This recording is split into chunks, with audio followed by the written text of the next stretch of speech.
నమస్తే. ఇప్పుడు మీరు చూడబోతున్న వీడియో ఖచ్చితంగా మీకు ఉపయోగపడుతుంది, నచ్చుతుంది కూడా. మరి మీకు నచ్చిన విషయం నాకు తెలియాలి అంటే ఈ వీడియోని మీరు లైక్ చేయాలి, షేర్ చేయాలి, అలాగే మన ఛానల్‌ని సబ్స్క్రైబ్ చేయాలి. మీ సపోర్ట్‌ని నాకు అందిస్తారు కదూ! ఓకే.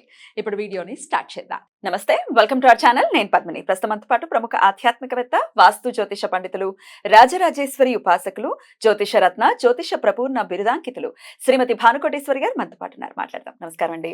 జై శ్రీరామ్. శ్రీమాత్రే నమః. శ్రీ గురుభ్యో నమః. భాను గారు, ద్వాదశ రాశులకి కూడా కుజ భగవానుడి యొక్క గమనం రీత్యా ఎలాంటి ఫలితాలు వస్తున్నాయో చాలా వివరంగా మాకు తెలియజేస్తున్నారు.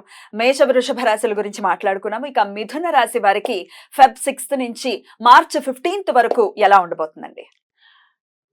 మనం ఇందాక కూడా తెలుసుకున్నాము. మళ్ళీ మిథున రాశి వాళ్ళ గురించి కూడా ఈ విషయం మాట్లాడుకుందాము. ఇక్కడ అష్టమ స్థానంలో సంచారం చేస్తూ ఉన్నాడు. లాభాధిపతి అష్టమ స్థానంలో సంచారము. అలాగే న్యాచురల్ అష్టమాధిపతి కుజుడు కదా. మనకి మేషరాశి నుంచి చూసుకుంటే కాలపురుషుడి కుండలి నుంచి ఆయన అష్టమ స్థానాన్ని లీడ్ చేస్తూ ఉంటాడు. ఇప్పుడు వీళ్ళకి అష్టమ స్థానంలో వచ్చాడు, ఉచ్చ స్థానం తీసుకున్నాడు. విదేశాలు వెళ్ళాలనుకునే వాళ్ళకి అమోఘమైన సమయం ఇది. ఎవరైనా డాక్టర్స్ ఉంటే కనుక, లేదంటే మెడిసిన్ చదవాలనుకునే వాళ్ళకి, సైన్స్ రిలేటెడ్ సబ్జెక్ట్స్ చదవాలనుకునే వాళ్ళకి ఇది చాలా మంచి పీరియడ్. అందులో ఆ వృత్తిలో ఉన్న వాళ్ళకి, అంటే ల్యాబ్ టెక్నీషియన్స్గా ఉన్న, హాస్పిటల్స్ రన్ చేస్తున్న, హాస్పిటల్స్లో వర్క్ చేసేవాళ్ళు, అంటే ఒక డాక్టర్స్ అనే కాదు, ఆ సెగ్మెంట్స్లో కనెక్ట్ అయ్యి ఉన్న వాళ్ళు ఎవరైనా సరే మిథున రాశిలో ఉంటే ఇప్పుడు కుజుడు చాలా మంచి ఫలితాన్ని వాళ్ళందరికీ కూడా ఇస్తున్నారు. అంటే ఇక్కడ వీళ్ళకే అనే కాదు అందరికీ ఇస్తున్నారు. బట్ ప్రత్యేకించి వీళ్ళ గురించి ఒక గింట ఎందుకు ఎక్కువ మాట్లాడుకోవాల్సి వస్తుందంటే అష్టమ స్థానం ఎప్పుడైనా డాక్టర్స్ ని సూచిస్తుంది. ఎందుకంటే రోగస్థానం, రోగం వస్తే ఎవరి దగ్గరికి వెళ్తాం? డాక్టర్ దగ్గరికి వెళ్తాం. అందుకని చెప్పి డాక్టర్స్ ని సూచిస్తుంది అష్టమ స్థానం. అయితే ఇక్కడ ఒక విషయం చెప్పాలి. రుచిక మహాపురుష యోగం యాక్టివేట్ అవుతుందని మనం తెలుసుకున్నాం కదా. రుచిక మహాపురుష యోగం మిథున రాశి వాళ్ళకి ఎలాంటి ఫలితాలు ఇస్తుందో ఇప్పుడు నేను మీకు చెప్తాను. ఫైనాన్షియల్ గా సడన్ గా ఏదైనా ఒక చేంజ్ రావడానికి అవకాశం ఉంది. ఇప్పుడు నా ఉద్దేశం, ఇప్పుడు లాటరీలు తీసుకోమని అయితే నేను ఎవరికి గైడ్ చేయట్లేదు. బట్ కొంతమంది తీసుకునే అలవాటు ఉంటుంది. ప్రత్యేకించి ఇప్పుడు తీసుకుంటే అది కలిసి రాదు. రెగ్యులర్ గా తీసుకునే వాళ్ళు కొంతమంది ఉంటారు, వాళ్ళకి లాటరీ తగిలే అవకాశం ఉంది. సో ఈ మిథున రాశి వాళ్ళకి, ఎందుకంటే లాభాధిపతి కూడా అయ్యాడు కాబట్టి సడన్ చేంజెస్ ఇస్తాడు. అయితే మనం ఇప్పుడు లాటరీల ద్వారా వచ్చిన ఇన్కమ్ కావచ్చు, ఆకస్మిక ధన లాభం కావచ్చు. ఇప్పుడు ఒక ల్యాండ్ సైట్ తీసుకుంటే అది బాగా పెరిగింది అనుకోండి. ఇప్పుడు మనం తీసుకుంది 1 లక్ష రూపాయలు కొనుక్కోండి ఎగ్జాంపుల్ కి, అది 10 లక్షలు అయింది అనుకోండి, చాలా లాభం వచ్చింది. సో అలా కూడా అయ్యే అవకాశం ఉంది.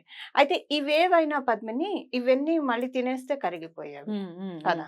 అలా కాకుండా వీళ్ళకి సిటీసీ కనుక ఒక 5 ఇంతలు పెరిగింది అనుకోండి, 3 ఇంతలు పెరిగింది, ఇంకా అక్కడి నుంచి లాకిన్ అయిపోతుంది. నెక్స్ట్ ఇంకా వేరే చోటికి వెళ్ళినా సరే దానికంటే లేదా ఒకవేళ కాలవశాత్తు బాగోకపోతే లే ఆఫ్స్ అవి అవుతున్నా కనీసం ఆ సిటీసీ కన్నా ఇస్తారు, లేదా కొంచెం తగ్గించి ఇస్తారు. కానీ ఇప్పుడున్న దానికంటే 5 times పెరిగినప్పుడు ఒకవేళ ఇంకా పెరిగేదే ఉంటుంది. ఒకవేళ లేకపోతే తగ్గిన ఒక 10% తగ్గించి ఇస్తారు. అంతకంటే వాళ్ళు కూడా ఎంప్లాయర్ బార్గెన్ చేయరు, నెగోషియేట్ చేయరు కాబట్టి.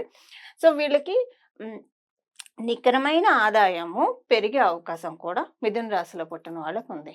వీళ్ళకి ఏదైనా అంటే మనం ఇప్పుడు ఈ విషయం నేను ఇప్పుడు చెప్పడానికి ముందుగా ఒక విషయాన్ని నేను ఇక్కడ ప్రస్తావించాలి. లాస్ట్ ఇయర్ కనుక మనం తీసుకుంటే, లాస్ట్ ఇయర్ ఉన్న గోచర గ్రహస్థితుల రీత్యా ఒక చిన్న సెన్సిటివ్ పాయింట్ లో మిథున రాశిలో పుట్టిన వాళ్ళకి ఏదైనా ఒక తెలియని చిన్న ఇష్యూలో ఇరుక్కునే అవకాశం ఉంది లాస్ట్ ఇయర్ దాని ప్రకారం. అంటే జన్మజాతకం బాగా ఉన్న వాళ్ళకి, దశ అంతర్దశలు బాగా ఉన్న వాళ్ళకి ఆ పాయింట్ అప్లికేబిలిటీ ఉండదు పద్మని. అలా లేని వాళ్ళకి ఈ సెన్సిటివ్ పాయింట్ అనేది ట్రిగర్ అవుతుంది. బట్ ఈ పాయింట్ నుంచి ఇప్పుడు కుజుడు మకర రాశిలో సంచారం చేస్తూ ఉండడం వల్ల చాలా తేలిగ్గా బయటపడేస్తారు. ఇష్యూస్ లో లాస్ట్ ఇయర్ ఇరుక్కునే పరిస్థితి ఉంటుందండి. ఎట్లా ఫర్ ఎగ్జాంపుల్ అంటే తెలియకుండానే గవర్నమెంట్ అగేన్స్ట్ గా ఏమైనా చేసి ఉండొచ్చు, కేసులు ఏమైనా పడ్డం, అలాంటివి. అంటే అది లీగలైజ్ దాకా వెళ్ళేవి. అలాంటివి వీళ్ళు జన్మజాతకం బాగోకపోతే అయ్యే అవకాశం ఉంది. ఇన్ కేస్ ఇప్పుడు అందరికీ వర్తిస్తుంది కదా అని మీకు ఒక సందేహం వచ్చి, మిథున రాశిలో పుట్టిన అందరికీ వర్తిస్తుంది కదా, కొంతమందికి ఎందుకని జన్మజాతకం బాగా బలంగా ఉన్న వాళ్ళకి వాళ్ళకి ఎలా ఉంటుందంటే, నేను ఒక చిన్న ఎగ్జాంపుల్ చెప్తాను అందరికి అర్థమయ్యే విధంగా. ఇప్పుడు పిల్లల్ని మనం ఒంట్లో బాగాలేకపోయినా లేదా వ్యాక్సిన్స్ వేయడానికి డాక్టర్ దగ్గర తీసుకెళ్తాం.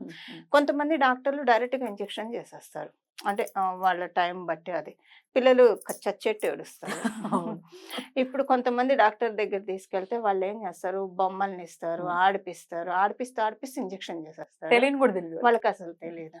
బలం బాగా ఉన్న వాళ్ళకి తెలియకుండా ఇంజెక్షన్ వెళ్ళిపోతుంది. వెళ్ళిపోతుంది. భలే చెప్పారండి. బలం బాగా లేని వాళ్ళకి ఆ! తెలుస్తుంది. ఆ! అది. రైట్. అక్కడ అంతే ఆ సెన్సిటివ్ పాయింట్ అనేది అలా ఉంటది. బలం బాగా ఉన్న వాళ్ళకి ఏంటంటే, వాళ్ళ ఇంట్లో వాళ్ళతోటే బాగా గొడవయ్యి, హ్మ్. నేనెళ్ళిపోతాను. హ్మ్. లెట్ ఇట్లాంటివి. అస్ హ్మ్. ఫేస్ స్టెప్స్ ఆఫ్ కోర్ట్ అనో ఇలా హ్మ్. మాట్లాడుకుంటారు. హ్మ్.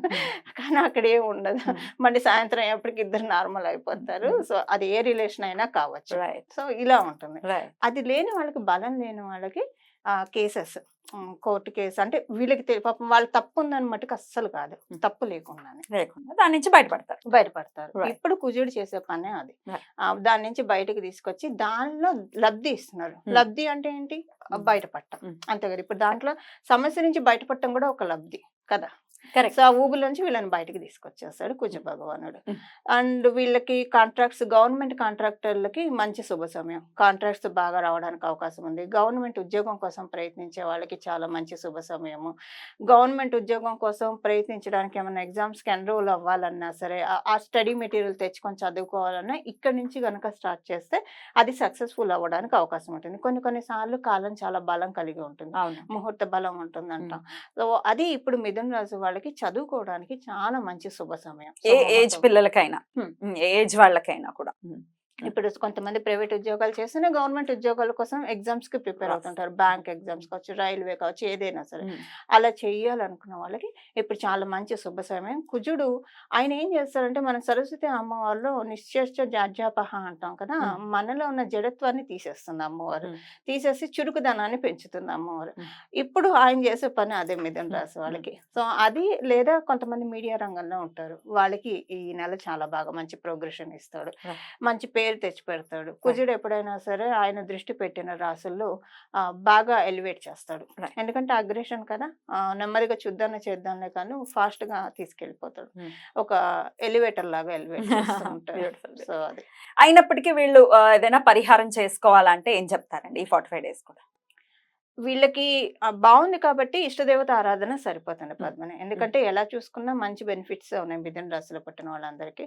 కాకపోతే మనం అనుకుంటూ ఉంటాము, అసలు టైం బాగున్నప్పుడే ఇంకా జాగ్రత్తగా ఉండాలి. ఇంకా భగవంతుడిని ఎక్కువగా పట్టుకోవాలి. హ్మ్. ఎందుకంటే టైం బాగోలేని స్థితికి మనం వెళ్ళకుండా ఎగ్జాక్ట్. భగవంతుడు మనల్ని కాపాడతాడు. హ్మ్. అందువల్ల బాగున్నప్పుడు ఏం చేస్తామంటే కొంచెం రిలాక్స్ అవుతాము. పీస్‌ఫుల్‌గా ఆ! ఇంకా ప్రశాంతంగా పూజ చేసుకోవచ్చు. ప్రశాంతంగా పూజ చేసుకోవడానికి రివర్స్‌లో అవకాశం. చేస్తుంటాం కానీ పూజలు ఎప్పుడు రివర్స్‌లో చేస్తాం. బాగా కష్టాలొచ్చినప్పుడు పూజలు చేస్తాం. కష్టాలొచ్చినప్పుడు పూజ చేస్తాం. బాగున్నప్పుడు హ్మ్. ప్లెజర్ ట్రిప్స్‌కెళ్ళడము లేదా చుట్టాలతో గెట్ సమయమంతా టుగెదర్ యాహ్! యాహ్! ఇలాగా తెలియకుండా, అంటే అవన్నీ తప్పని నేను చెప్పట్లేదు. Hmm. But productive time time yeah! Yeah! ప్రొడక్టివ్‌గా యుటిలైజ్ చేసుకోవడం అనేది కరెక్ట్. ఇంపార్టెంట్.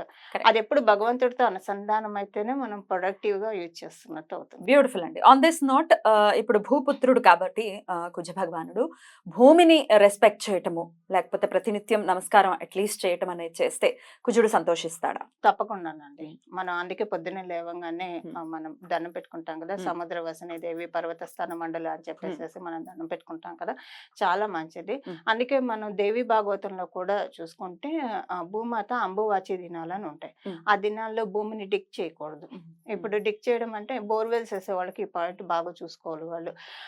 వాళ్ళకి టైం కుదిరినప్పుడు ఎళ్లి భూమిని డిగ్ చేస్తే అమ్మవారికి కోపం వస్తుంది. కోపం వస్తుంది. ఆగ్రహానికి గురవ్వాల్సొస్తుంది. ఎందుకంటే మనమే చూడండి, పీరియడ్ వచ్చినప్పుడు మన మెంటల్ స్టేట్ ఒక రకంగా ఉంటుంది. వేరేలా. విడిగా మనం ఒక రకంగా ఉంటాం. మరి ఇంత పెద్ద భూభారాన్ని మోస్తున్న హ్మ్. భూమాతకి మనం ఏ భారం మొయ్యట్లేదు. హుహు. అవును. మన ఒంటి బరువే మనం మోయలేకపోతున్నాం. So, right. భూమాతకి ఎలా ఉంటుంది? రైట్. అందువల్ల అంబువాచి దినాలని అంటారు. హ్మ్. ఆ రోజుల్లో అసలు ఆ రోజుల్లో మనం ప్లాంట్ కూడా యాక్చువల్‌గా మొక్కలు నాటితే మంచిది అవును. కదా! అవును. జనరల్‌గా. అవును. ఇప్పుడు మొక్కలు నాటాలంటే భూమిలో తీయాలి కదా! తవ్వాలి అంటే గదా! కుండీల్లోది నేను మాట్లాడట్లా. హ్మ్. కుండీలు కూడా తవ్వకుండా ఉంటేనే మంచిది. ఏ రోజుల్లో వస్తాయండి అవి? ఆరుద్ర నక్షత్రం హ్మ్. వచ్చిన దగ్గర నుంచి 3 రోజులండి. ఆరుద్ర, పునర్వసు, పుష్య. పుష్యం. రైట్. అయితే ఈ 3 రోజుల్లో నెలలో 3 రోజులు మాత్రం మనం జాగ్రత్తగా ఉండి, అమ్మవారి అనుగ్రహమే మనకు కావాలి. ఆగ్రహానికి మనం ఆగ్రహం వైపుకు వెళ్ళకుండా ఉంటే బెటర్. అదే మీరు చాలా మంచి పాయింట్ అడిగారు. కుజుడు భూమి పుత్రుడు ఆ! కాబట్టి భూమాతకి నమస్కారం చేసుకోవచ్చు అంటే మేబీ ఈ ఆహా! పాయింట్ అమ్మవారు చెప్పించాలనుకున్నట్లుంది. ప్రతినిత్యం అలవాటుంది కాబట్టి అది స్ఫురణకొచ్చింది. అందరూ కూడా అలవాటు చేసుకుంటే మంచిది కదా! చేసుకుంటే ఎందుకంటే మంచిది. అందరూ కుజ భగవానుడి గురించి రకరకాల అపోహలు. కుజదోషమనో లేకపోతే కుజదోషం పెళ్ళికి ఇంకా అసలు ఆర్థిక అభివృద్ధి లేక లేకపోయినా కుజదోషానికి అన్నిటికీ పాపం ఆయన మీదే నెపన్నెట్టేటటువంటి పరిస్థితుల్లోనే మనం ఉన్నాము. హ్యూమన్స్ ఉండాలి, లేకపోతే ఎలాగా నీరసం కోల్డ్లాగా ఉంటే ఎలాగా ఉండకూడదు కదా. సో అట్లీస్ట్ సైకలాజికల్ గా అయినా మనం ప్రతిరోజు అమ్మవారికి నమస్కరిస్తున్నాం, వాళ్ళ అమ్మగారికి నమస్కరిస్తున్నాం అంటే ఆయన ప్రసన్నం చెందుతారు కదా అని మనం మైండ్ లో ఫిక్స్ చేసుకున్నాం అంటే దాని కదా అలా అనిపించి అడిగాను. ఎనీవేస్ మిథున రాశి వారికి డెఫినెట్ గా మంచి పీరియడ్ గానే, డబుల్ బొనాన్సా పీరియడ్ గానే కన్సిడర్ చేయబోతున్నాం. 100%. అద్భుతం అండి. ఇక నెక్స్ట్ ఎపిసోడ్ లో కర్కాటక రాశి గురించి మాట్లాడుకుందాం. థ్యాంక్ యూ సో మచ్ అండి. నమస్తే. మంగళం. నమో భగవతే వాసుదేవాయ.